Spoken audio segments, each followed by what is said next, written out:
Do you like dinosaurs? Dinosaurs, huh? Yes, dinosaurs. Today, we're looking at the film that brought dinosaurs back to life. A film 65 million years in the making. Welcome to the channel Hold the Red. This is Why Should I Watch Jurassic Park?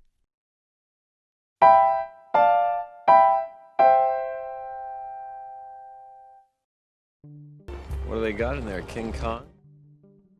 Roaring into theaters in 1993, Jurassic Park has been blowing minds since.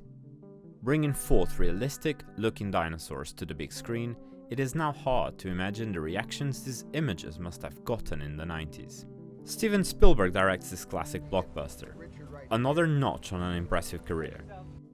You know Spielberg, right? In case you need a refresher, he's also responsible for 1975's Jaws, 1981's Raiders of the Lost Ark, launching the Indiana Jones franchise, 1982's E.T., and so many others. About 50 million years later, the sap got hard. Actually, it gets hard before 50 million years, and it entombs the mosquitoes. The mosquito, How did you make this one? well, we waited for 50 million years. We've been in pre-production for 50 million years on this movie. This film is based on a Michael Crichton book of the same name. Crichton is responsible for many fiction bestsellers, which sparked many movie adaptations. He also co-wrote this screenplay with David Koepp, who's written tons of Hollywood films, including Mission Impossible, and Sam Raimi directed 2002 Spider-Man. The film's runtime is 2 hours and 7 minutes. Hold on to your butts.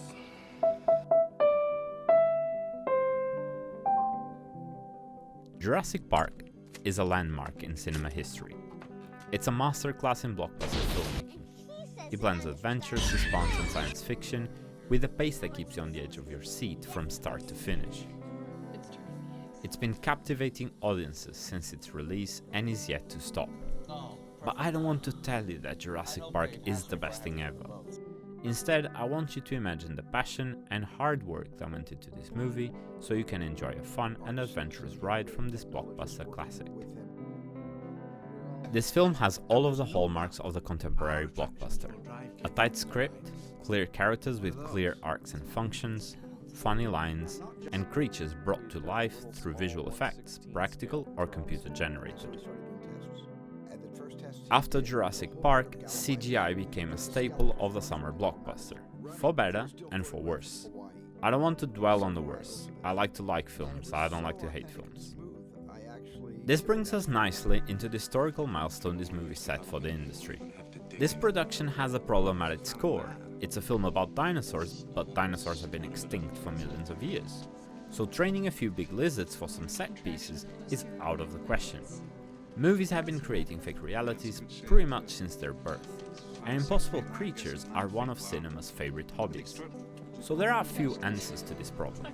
The use of animatronics at the time would be pretty much guaranteed. Another big way to get photoreal creatures onto the screen would be stop motion. That is exactly where production went. They also were going to collaborate with Industrial Light and Magic, or ILM, for some visual corrections to the practical effects. And here is the catalyst that sends production down the CGI road. The stories have been told many times. I won't recount it here, but to summarize, let's just say a few employees at ILM fully believed they could use CGI for the dinosaurs, and after proving the concept without management consent, they found a way to show some proofs to production. From then onwards, production changed gears from stop motion to CGI for the full body shots of the dinosaurs. But this was uncharted territory, so this wasn't the full-on CGI workflow we often see today. The animatronics were kept, led by industry legend Stan Winston. This would help immensely to ground the dinosaurs and offer realistic, tangible creatures, especially for close-ups. Another smart choice was to transition the stop-motion animation techniques into the CGI creations with motion capture. Phil Tippett, famously credited as dinosaur supervisor, thought he was out of a job. So what are you thinking? We're out of a job. Don't you mean extinct? But instead found a new place for his unmatched skills, while also ushering in new technology. This marriage between the different departments created what we know and love about the original Jurassic Park. Real, tangible, terrifying creatures. Steven Spielberg is an immense part of this film.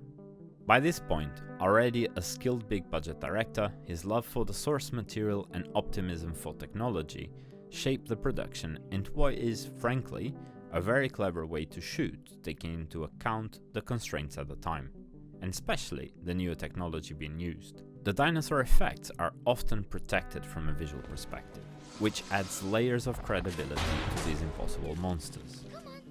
Be it shooting night scenes or inclusion of rain, quite a few smart choices were made to protect the audience's immersion in this world.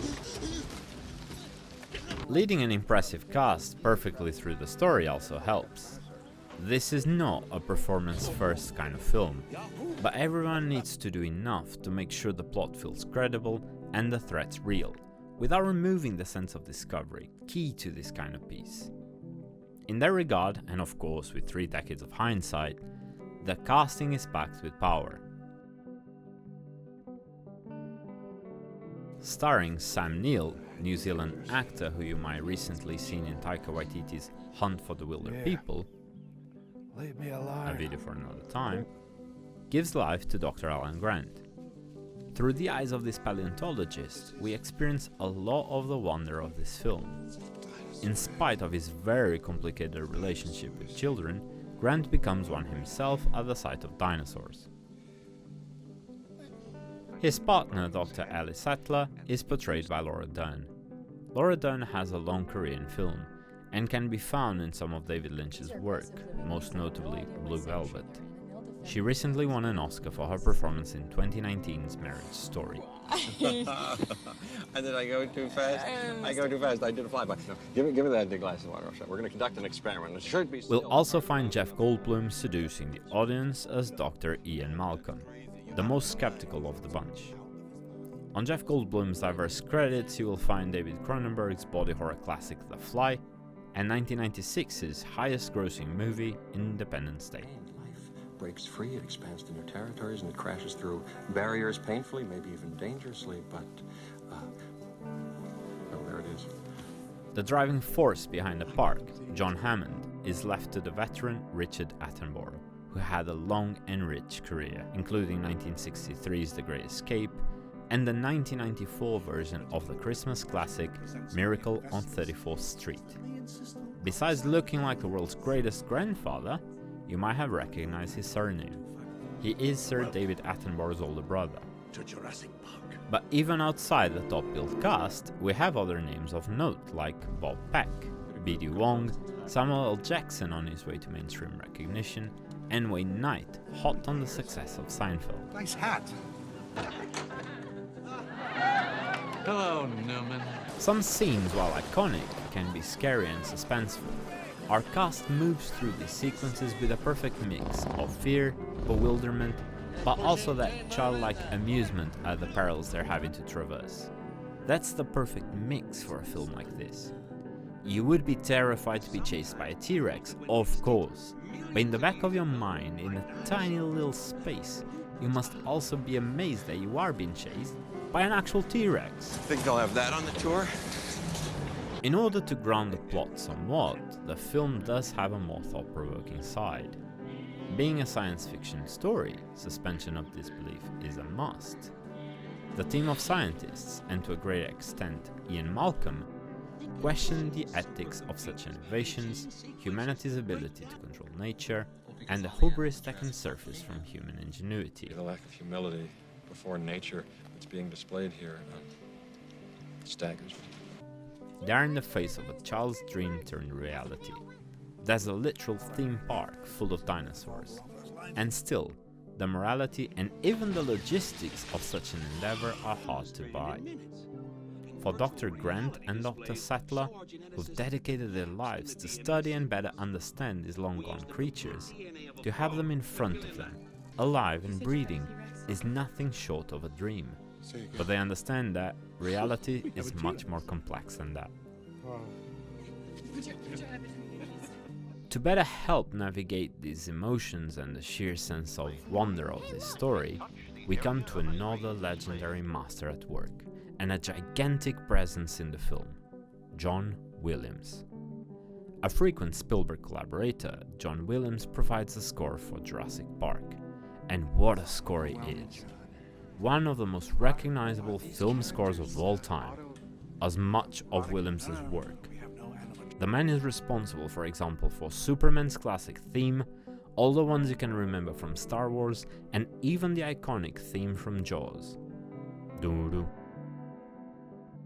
You can make hundreds of videos on John Williams' career, maybe I will.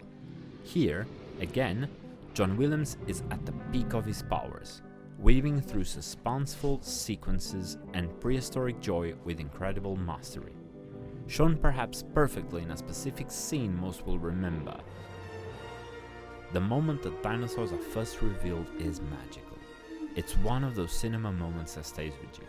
Once the adult characters become kids again at the sight of the massive lizards, the score guides the audience to feel exactly that, the joy of a child. They do move in herds. I like to watch Jurassic Park because it's a film that makes the impossible possible, as the cliche goes. At some point, most of us, as children probably, we have dreamt of dinosaurs. We have wanted to see them, to exist at the same time as them. Well, that's Jurassic Park. And at the same time, the movie gave us dinosaurs on the screen realistically. It was in the background, proving that such visual effects are possible, almost as if the impossibility of the real-world technology is equal to the dinosaur revival genetic technology of the story. It's almost an allegory of itself.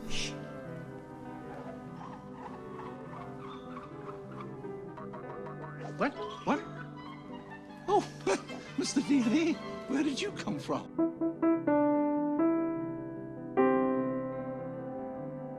Absolutely, Jurassic Park is a highly rewatchable film. Not to overstate the obvious, but we are talking about a film which is genuinely fun and full of wonder. That alone might be a good enough reason for a relaxed weekend watch. The first viewing is an exciting, high-stakes thrill ride, but rewatching it allows you to appreciate the work that went into it, especially if you're into cinema as a craft. Once you're not as focused on the story, you can pay close attention to the subtle details in the special effects, admire how the animatronics and CGI work together so smoothly, and appreciate the smart choices by the director to complement and protect the visual effects. The film's suspense and action should keep you invested and entertained, and knowing the outcome doesn't diminish the fun. It's a sort of journey over destination type of deal. If you were around when Jurassic Park was originally released, or were introduced to it at a young age and are now rewatching it, you can expect the easiest shot of nostalgia cinema has to offer. As soon as the John Williams crescendo starts and our scaly friends are revealed to the characters for the first time, you'll be just as blown away as they are.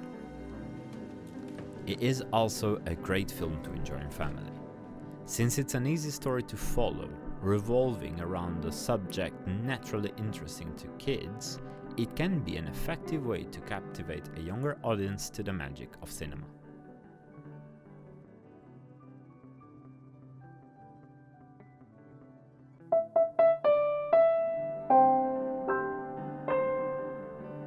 I don't believe Jurassic Park is everything a film can be. For once, that's probably asking too much of any film, and also, it doesn't have to be. But when you want an entertaining adventure full of imagination, there aren't many like this one.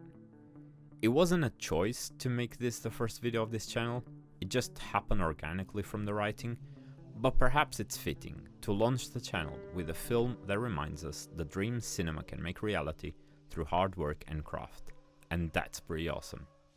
This movie's childlike heart keeps beating ever so strong. Now you know why I think you should watch Jurassic Park. I'll see you next time, happy watching.